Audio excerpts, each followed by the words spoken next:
Hi hello welcome back to our channel. ಬನ್ನಿ friends, ನಮ್ಮ ಬ್ಲಾಗ್ನ ಸ್ಟಾರ್ಟ್ ಮಾಡೋಣ. ಇವತ್ತಿನ ಈ ವಿಡಿಯೋದಲ್ಲಿ ಏನು ವಿಶೇಷತೆ ನೋಡೋಣ ಬನ್ನಿ ಫ್ರೆಂಡ್ಸ್. ನೋಡಿ ಫ್ರೆಂಡ್ಸ್, ನಮ್ಮ ಕುರಿಮರಿಗಳು ಯಾವ ಥರ ರೆಡಿಯಾಗಿದ್ದಾವೆ.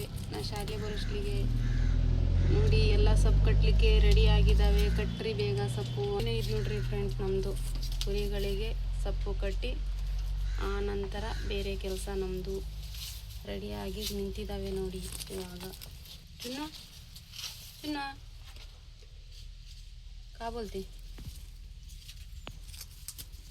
ಕೈಶ ಪಟ್ಟವನ್ನ ಬಂದಿಂಗೆ ನೋಡ್ರಿ ಫ್ರೆಂಡ್ಸ್. ಈಗ ಶಾಲೆಯಿಂದ ಬಂದೆ ನೋಡ್ರಿ, ಹುಲ್ಲೆಲ್ಲ ಖಾಲಿ ಆಗಿದೆ. ಇವಕ್ಕೆ ಸೊಪ್ಪು ತಂದಿದ್ರೇನು ನೋಡ್ರಿ ಯಾವ ಥರ ಮಾಡುತ್ತೆ. ಇದಂತೂ ನಾನು ಚಿಕ್ಕ ವಯಸ್ಸಿನಲ್ಲಿ ಇದ್ದಾಗಿಂದನೂ ಸಾಕಿದ ಮರಿ ನೋಡ್ರಿ. ಇದು ತುಂಬ ನನಗಂತೂ ಹಚ್ಕೊಬಿಟ್ಟಿದೆ ನೋಡ್ರಿ.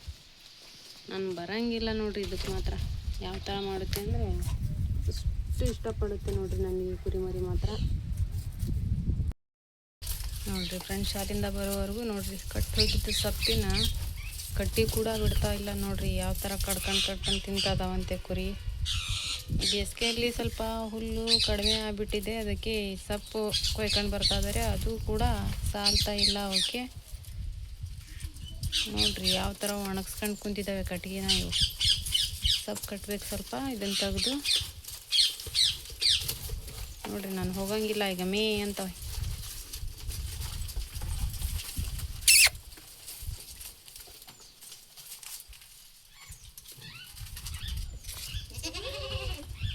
ಹಾರನ್ ಹಾಕ್ತಾನೆ ಇರ್ತಾವೆ ನೋಡ್ರಿ. ಈ ಥರ ಸೊಪ್ಪಿದೆ. ಎಷ್ಟಂತ ಸಾಲ್ತೈತ್ರಿ ಈ ಸೊಪ್ಪು. ಯಾಕೋ ಎಲ್ಲೂ ಹುಲ್ಲು ಕಾಣ್ತಾನೆ ಇಲ್ರಿಪ್ಪ. ಎಲ್ಲ ಇವಾಗಲೇ ಒಣಗಿ ಹೋಗಿದೆ. ಇನ್ನು ಇದ್ರ ಮೇಲೆ ಏನು ಗತಿನೋ. ಈ ಕುರಿಗಳದ್ದು ಭಾರಿ ಕಷ್ಟ ಆಗ್ಬಿಟ್ಟಿದೆ ನೋಡ್ರಿ ನಮಗೆ. ಏನು ಮಾಡಬೇಕು ಏನು, ಇದನ್ನೇ ಕಟ್ಟಬೇಕೀಗ. ನೋಡ್ರಿ ನಮ್ಮ ಸಮೀರ್ ಏನೇನು ಮಾಡ್ತಾನಂತ. ಈ ಇದರಲ್ಲಿದೆಯಲ್ಲ, ಈ ಪಿಂಜರ ಅಂತೇವೆ ನಾವು, ಇದರಲ್ಲಿ ಕೂರಿಸಿ ಪಾರಿವಾಳನ ಹೀಗೆ ಮೇಲೆ ಹಗ್ಗ ಕಟ್ಟಿದ್ದಾನೆ ನೋಡ್ರಿ. ಈ ಹಗ್ಗದಿಂದ ಇಲ್ಲಿ ಮೇಲೆ ಹೋಗ್ಬೇಕಂತೆ. ಅವು ಅಷ್ಟು ಎತ್ತರ ಹೋಗಿ ಅಲ್ಲಿ ಮೇಲೆ ಕುತ್ಕೊಂಡು ಅಲ್ಲಿ ಮೇಲ್ಗಡೆ ಗಿಡದಲ್ಲಿ ಕುಂತಿರುವಂಥ ಪಾರಿವಾಳ ಆಗಲಿ ಹಕ್ಕಿ ಪಕ್ಷಿ ಅವನ್ನೆಲ್ಲ ನೋಡಬೇಕಂತೆ. 4 ಕಡೆ ಎಲ್ಲ ನೋಡಿ ಅವು ರೂಢ ಆಗಬೇಕು. ಆ ಕಡೆ ಈ ಕಡೆ ನೋಡ್ಕೊತಾ ಇರಬೇಕು, ಬೇಜಾರಾಗುತ್ತೆ ಅಂತ ಹಗ್ಗ ಕಟ್ಟಿ ಈ ಥರ ಮಾಡಿದಾನೆ ನೋಡ್ರಿ. ಐಡಿಯಾ ನೋಡ್ರಿ. ಇದರಿಂದ ಮೇಲೆ ಹೋಗುತ್ತೆ ಅದು. ಅಲ್ಲಿ ಹೋಗಿ ಒಂದು ತಾಸು ಅಲ್ಲಿ ಕುಂದಿರ್ಸ್ತಾನೆ. ಎಲ್ಲ ಕಡೆಯಿಂದ ನೋಡ್ಕೊಂತ ಅದ್ರ ಬೇಜಾರು ಹೋಗುತ್ತಾವೆ. ಇಲ್ಲಾಂದರೆ ಒಂದೇ ಕಡೆ ಕುತ್ಕೊಂಡು ಪಾಪ ಬೇಜಾರಾಗುತ್ತೆ ಇಲ್ಲೇ ಕುಂತು ಅಂಥೇಳಿ ಆ ಥರ ಐಡಿಯಾ ಮಾಡಿದಾನೆ ನೋಡ್ರಿ. ಯಾವ ಥರ ಐಡಿಯಾ ಮಾಡ್ತಾನಂತ ಸಮೀರ್ ಕುತ್ಕೊಂಡು ಮನೆಯಲ್ಲಿ. ಚೆನ್ನಾಗಿದೆ ನೋಡ್ರಿ, ಎಷ್ಟು ಎತ್ತರ ಇದೆ ಅಂತ ಅದು. ನೋಡಿ ಫ್ರೆಂಡ್ಸ್, ಸಮೀರ್ಸ್ ಇವತ್ತೇನೋ ತಿಂಡಿ ತಂದಿದ್ದಾನೆ ನೋಡಿ. ಏನು ತಿಂಡಿ ತಂದಿದ್ದಾನೆ, ಏನೇನು ದ್ಯಾಸ್ ಬರುತ್ತೆ ನೋಡಿ. ನಮಗೆಲ್ಲ ಚಿಕ್ಕ ವಯಸ್ಸಲ್ಲಿ ಸಿಗುವಂಥ ತಿಂಡಿ ನೋಡಿ. ಅವನು ಹುಡುಕಿ ಹೆಂಗೆ ತರ್ಕೊಂತಾನೆ. ಈಗೆಲ್ಲ ತುಂಬ ಇದಾಗ್ಬಿಟ್ಟಿದೆ, ಆ ಥರ ಯಾರೂ ತಿಂತಾನೆ ಇಲ್ಲ. ಆದರೂ ಇವನು ನೋಡಿ ಈ ಥರ ಎಲ್ಲ ತಿಂಡಿ ಆಸೆ ಪಡ್ತಾನೆ. ಏನು ತಂದಿದ್ದಾನೆ ನೋಡಿ ಫ್ರೆಂಡ್ಸ್. ಈಗ ನೋಡಿ ಇಲ್ಲಿ ಇದಕ್ಕೆ ನಾವು ನಿಂಬೆ ಹುಳಿ ಪೇಪರ್ಮೆಂಟ್ ಅಂತ ಅಂತಿದ್ವಿ ಅವಾಗ. ಇನ್ನೊಂದು ತಂದಿದ್ದಾನೆ ನೋಡಿ ಅವನು ಸಣ್ಣದು. ನೋಡಿ ಫ್ರೆಂಡ್ಸ್, ಈ ಥರ ತಂದು ಇಟ್ಕೊಂಡು ತಿಂತಾನೆ ನೋಡಿ. ಅಷ್ಟು ಚೆನ್ನಾಗಿರ್ತವೆ ಇವು ಮಾತ್ರ. ನಾವಂತೂ ಸಣ್ಣವರಿದ್ದಾಗ ಇದನ್ನು ಭಾಳ, ಇದು ಬಟಾಣಿ ಇವನ್ನೆಲ್ಲ ತಗೊಂಡೋಗಿ ಶಾಲೆಯಲ್ಲಿ ತಿಂತಾಯಿದ್ವಿ. ಸಣ್ಣಕ್ಕೆ 10 ಪೈಸೆ 20 ಪೈಸೆ 4 ಆಣೆಗೆ ತಿಂಡಿಗಳು ಬರ್ತಿದ್ವು. ಇವೆಲ್ಲ 4 ಆಣೆಗೆ 5 ಏನೋ ಬರ್ತಿದ್ವು ಇವು ಪೇಪರ್ಮೆಂಟು. ಆಮೇಲೆ ಶುಂಠಿ ಪೇಪರ್ಮೆಂಟ್ ಅಂತ ಅವೆಲ್ಲ ವೈಟ್ ಆಗಿರ್ತಿದ್ವು, ಅವು ಬರ್ತಿದ್ವು. ಅವೆಲ್ಲ ತಿಂತಿದ್ವಿ ಫ್ರೆಂಡ್ಸ್ ನಾವು ಚಿಕ್ಕವರಿದ್ದಾಗ. ನಮ್ಮ ತಿಂಡಿನೇ ಬೇರೆ. ಈಗೆಲ್ಲ ಬಂದಿದೆ pizza, burger, gobi manchurian, egg rice ಈ ಥರ ಬಂದಿದೆ ಫ್ರೆಂಡ್ಸ್. ನೋಡಿ ಈ ಥರ ತಿಂಡಿ ತಂದಿದ್ದಾನೆ, ತಂದು ಇಟ್ಕೊಂಡಿದ್ದಾನೆ. ಬಾಯಲ್ಲಿ ಒಂದೊಂದು ಹಾಕೊಳ್ತಾನೆ ಫ್ರೆಂಡ್ಸ್. ನೋಡಿ ಹಳದನ್ನೆಲ್ಲ ಅವನು ಕೂಡ ಮರ್ತಿಲ್ಲ. ನಮ್ಮ ಚಿಕ್ಕ ವಯಸ್ಸಲ್ಲಿ ಇತ್ತು ತಿಂಡಿ, ಇವಾಗಲೂ ಕೂಡ ಇದೆ. ಆದರೂ ಒಂದು ತರ್ತಾನಲ್ಲ, ಅದನ್ನು ಹೇಳ್ರಿ ಫ್ರೆಂಡ್ಸ್. ತುಂಬ ಚೆನ್ನಾಗಿರ್ತಾವೆ ಇವಂತೂ. ಬಾಯಿ ಒಣಗಿದಾಗ ಒಂದೊಂದು ಹಾಕೊಂಡ್ರೆ ನೀರು ಬಿಡುತ್ತೆ ಫ್ರೆಂಡ್ಸ್. ಇವೆಲ್ಲ ಬಾಯಾಗಿ ಒಳ್ಳೆ ಹಿಂದಿನ ಕಾಲದ ತಿಂಡಿ ಅಂತೂ ತುಂಬ ಚೆನ್ನಾಗಿತ್ತು ಬಿಡ್ರಿ. ಈಗೆಲ್ಲ ಜಂಕ್ ಫುಡ್ ಇದ್ದಾವೆ. ಈಗೇನು ತುಂಬ ಜನಕ್ಕೆ ಅವೇ ಇಷ್ಟ ಆಗಿಬಿಟ್ಟಿದ್ದಾವೆ ಫ್ರೆಂಡ್ಸ್. ಈಗ ಏನು ಹೇಳೋಂಗಿಲ್ಲ. ಹಾಗೆ ನೋಡಿ ಫ್ರೆಂಡ್ಸ್, ಒಂದು 3 ಥರ ಕಾಳು ನೆನೆ ಹಾಕಕ್ಕೆ ಇಡ್ತಾ ಇದ್ದೀನಿ. ಬೆಳಗ್ಗೆ ಪಲಾವ್ ಮಾಡೋಕ್ಕೆ ಬರುತ್ತೆ ಅಂತ. ಸ್ವಲ್ಪ ಪಲಾವಿಗೆ ತಗೊಂಡು ಉಳಿದಿದ್ದನ್ನು ಸಾರು ಮಾಡೋಕ್ಕೆ ಬರುತ್ತೆ ಅಂತ ನೋಡಿ. ಕಡಲೆಕಾಳು, ಬಟಾಣಿ ಕಾಳು, ಹೆಸರು ಕಾಳು ಸೇರಿಸಿ ನೀರು ಹಾಕಿ ಇಡ್ತಾ ಇದ್ದೀನಿ, ಜಾಸ್ತಿನೇ ಹಾಕ್ತಾ ಇದ್ದೀನಿ ಇವಾಗ. ಇವನ್ನೆಲ್ಲ ಸೇರಿಸಿ ಹಾಕಿದರೆ ಅದ್ಲಾಗೆ ಪಲಾವು ಮಾಡೋಕ್ಕೆ ಬರುತ್ತೆ. ಸ್ವಲ್ಪ ತಗೊಂಡು ಈ ಕಡೆ ಸಾರು ಮಾಡೋಕ್ಕೆ ಬರುತ್ತೆ. ಮೊಳಕೆ ಊದಿದ್ದು ಇಟ್ಟು ಅದಕ್ಕಾಗಿ ಇಟ್ಟಿದ್ದೀನಿ ನೋಡಿ ಫ್ರೆಂಡ್ಸ್. ಇಲ್ಲಿ ಸ್ವಲ್ಪ ಹಾಲು ಯಾಕೋ ಒಡೆದು ಬಿಟ್ಟಿತ್ತು, ಅದಕ್ಕೆ ನಮ್ಮ ಮೆನ್ನು ಅದಾನಲ್ಲ ಕುಡಿಯೋಕ್ಕೆ ವೇಸ್ಟೇನಾಗಲ್ಲ ಬಿಡಿ ಫ್ರೆಂಡ್ಸ್, ವೇಸ್ಟ್ ಅಂತೂ ಆಗಲ್ಲ.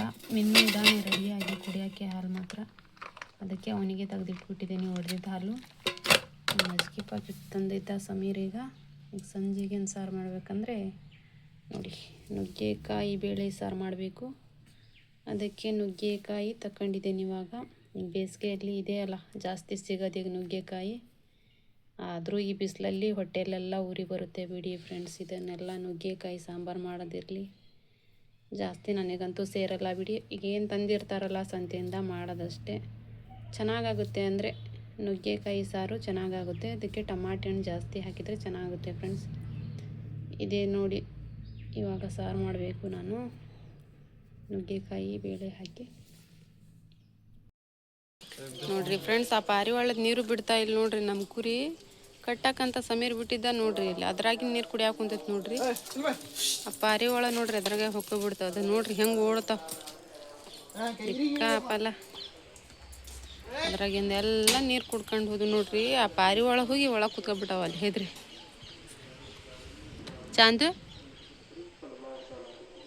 ಡೊರೇ ಅವು ಭಾರ ಅವು ಬಾ ಬೀಳ್ತಾ ಇದ್ದಾವೆ. ಇಬ್ಬನಿಗೇನೋ ಅದು ಆ ಥರ ಇಬ್ಬನಿ ಬಿದ್ದಕ್ಕೆ ನೋಡ್ರಿ ಎಷ್ಟು ಚೆನ್ನಾಗಿ ಸಣ್ಣ ಸಣ್ಣ ಸಣ್ಣ ಕಾಯಿನೇ ಬೀಳ್ತಾ ಇದಾವೆ. ಒಂದು ಮಾವಿನಕಾಯಿನೂ ನಿಲ್ಲಾಕ ಎಟ್ಟಿಗೆ ಇದೇ ಆಗ್ತಾಯಿಲ್ಲ ನೋಡ್ರಿ. ಏನೋ ತಿಂದಿತ್ತೇನೋ ಇದು, ಅದರ ಮೇಲೆ ಮಾವಿನಕಾಯಿನೂ ಇಲ್ಲ, ಎಲ್ಲ ಉದುರು ಹೋಗ್ಬಿಟ್ಟಿದ್ದಾವೆ. ಇಬ್ಬನಿ ಬಿದ್ದು ಬಿದ್ದು ಬಿದ್ದು ಎಲ್ಲ ಮಾವಿನಕಾಯಿ ಇಲ್ದಂಗೆ ಆಗೈತಿ. ಅದ್ರಾಗೂ ಈ ಹಕ್ಕಿ ಅದನ್ನು ಅರ್ಧ ತಿಂದು ಒಗಾಸ ಕುಂತಾವೆ ನೋಡ್ರಿ. ಈ ಸಾರಿ ಇಂತ್ಲಾಗ ಮಾವಿನಕಾಯಿನ ಇಲ್ಲ ನೋಡ್ರಿ ನಮ್ಮ ಇದ್ಲಾಗ. ನೋಡಿ ಫ್ರೆಂಡ್, ನಮ್ಮ ನುಗ್ಗೆಕಾಯಿ ಬೇಳೆ ಸಾರು ರೆಡಿಯಾಗಿದೆ. ಒಗ್ಗರಣೆ ಕೊಡಬೇಕು ನೋಡಿ. ನುಗ್ಗೆಕಾಯಿ ಸ್ವಲ್ಪ ಬೇಯಿಸಿ ಹಾಕಿದ್ದೆ, ಚೆನ್ನಾಗಿ ಸಾರಲ್ಲಿ ಇನ್ನೂ ಚೆನ್ನಾಗಿ ಬೆಂದು ಬರ್ತವೆ. ಸ್ವಲ್ಪ ಕುದಿಸಿ ಹಾಕಬೇಕು ಫ್ರೆಂಡ್. ಎಷ್ಟು ಸೂಪರಾಗಿ ಸ್ಮೆಲ್ ಬರ್ತಾಯಿದೆ. ಒಗ್ಗರಣೆ ಕೊಟ್ಬಿಟ್ರೆ ನುಗ್ಗೆಕಾಯಿ ಬೇಳೆ ಸಾರು ರೆಡಿ ನೋಡಿ ನಮ್ಮದು. ನೋಡಿ ಫ್ರೆಂಡ್ಸ್, ಇವು ಅಂಟ್ಲಕಾಯಿ ಅಂತ ನೋಡಿ ಎಷ್ಟು ಚೆನ್ನಾಗಿದ್ದಾವೆ. ಹಿಂದೆ ಎಲ್ಲ ಜನ ಸೋಪ್ ಏನು ಯೂಸ್ ಮಾಡ್ತಾ ಇರಲಿಲ್ಲ ಫ್ರೆಂಡ್ಸ್, ಬರೀ ತೆಲಿಗೆಲ್ಲ ನೋಡಿ ಇದನ್ನೇ ಜಜ್ಜಿ ಪುಡಿ ಮಾಡ್ಕೊಂಡು ಬಟ್ಟೆಯಲ್ಲಿ ಹಾಕ್ಕೊಂಡು ಅದನ್ನೇ ತಿಕ್ಕಿ ತಲೆ ತೊಳ್ಕೊತಾ ಇದ್ರು.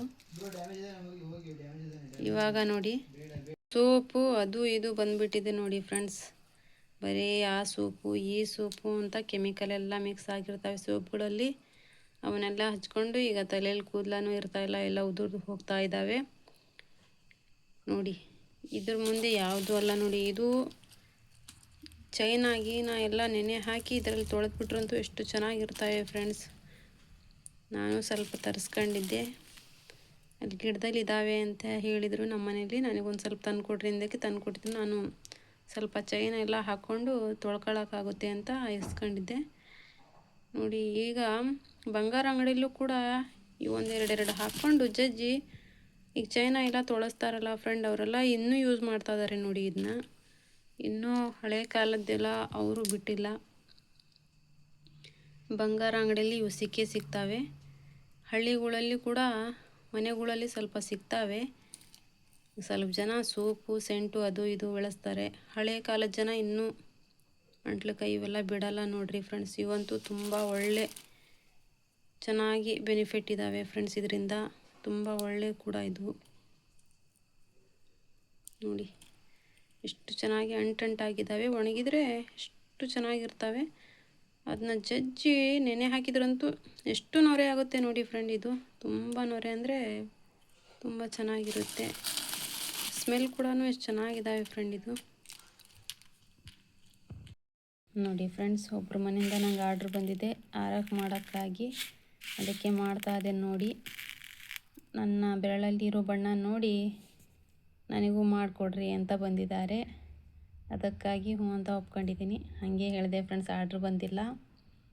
ಅವರು ನನ್ನ ಬೆರಳಲ್ಲಿರೋದು ನೋಡಿ ನನಗೂ ಮಾಡಿಕೊಡ್ರಿ ಶಬಾನ, ಸ್ವಲ್ಪ ತುಂಬ ಚೆನ್ನಾಗಿದೆ, ನಮಗೆ ಬರ್ತಾ ಇಲ್ಲ, ಸರಿ ಆಗ್ತಾಯಿಲ್ಲ ನಾವು ಮಾಡೋಕ್ಕೆ ಹೋದರೆ ಅಂತ ಹೇಳಿದರು. ಅದಕ್ಕೆ ಆಗಲಿ ಅಂತ ಒಪ್ಕೊಂಡು ಮಾಡಿಕೊಡ್ತಾಯಿದ್ದೀನಿ. ನನಗೆ ಬೇಕಾದವರು ಅವರು, ಅದಕ್ಕೆ ಸ್ವಲ್ಪ ಮಾಡಿಕೊಡೋಣ ಅಂತ. ನನಗೆ ತುಂಬ ಕ್ಲೋಸ್ ಇದ್ದಾರೆ, ಅದಕ್ಕಾಗಿ ಮಾಡಿಕೊಡ್ತಾ ಇದ್ದೀನಿ ಫ್ರೆಂಡ್ಸ್. ತುಂಬ ಚೆನ್ನಾಗಿ ಹತ್ತುತ್ತೆ ಫ್ರೆಂಡ್. ಇವು ಬೆರಳಿಗೆ ಒಂದು ಸತಿ ಹಚ್ಕೊಂಡ್ರೆ ತಿಂಗಳು ಮುಟಾನೂ ಇರುತ್ತೆ ಬಣ್ಣ. ಅಂಗಡಿಯಲ್ಲೆಲ್ಲ ತಂದರೆ ಅದು ಒಂಥರ ಗಟ್ಟಿ ಆದಂಗೂ ಇರುತ್ತೆ ಟ್ಯೂಬಲ್ಲಿ. ಇದು ತಿಳಿಯಾಗಿರುತ್ತಲ್ಲ, ಅದರಲ್ಲಿ ಮೈದಾ ಹಿಟ್ಟು ಕಲಸಿರ್ತಾರೆ ಅವರು, ಅದಕ್ಕಾಗಿ ಬಣ್ಣ ಅದರದ್ದು ದಿನ ಪರ್ತಿ ಹೋಗಿಬಿಡುತ್ತೆ. ಇದಂದರೆ ತಿಳಿ ಇರುತ್ತಲ್ಲ, ಒಂದು ಎದರಲ್ಲಾದರೂ ಬಾಕ್ಸಲ್ಲಿ ಹಾಕಿಟ್ಕೊಂಡ್ರೆ ಯಾವಾಗ ಬೇಕು ಆವಾಗ ಸ್ವಲ್ಪ ಮೈದಾ ಹಿಟ್ಟು ಕಲಿಸ್ಕೊಂಡು ಹಚ್ಕೊಬಿಟ್ರೆ ಅದು ಫ್ರೆಶ್ ಆಗಿರುತ್ತಲ್ಲ, ಚೆನ್ನಾಗಿ ಹತ್ತುತ್ತೆ. ಇವಾಗ ಇದನ್ನು ಮಾಡಿ ಕೊಟ್ಟು ಕಳಿಸ್ತೇನೆ ನಾನು ಇವಾಗ.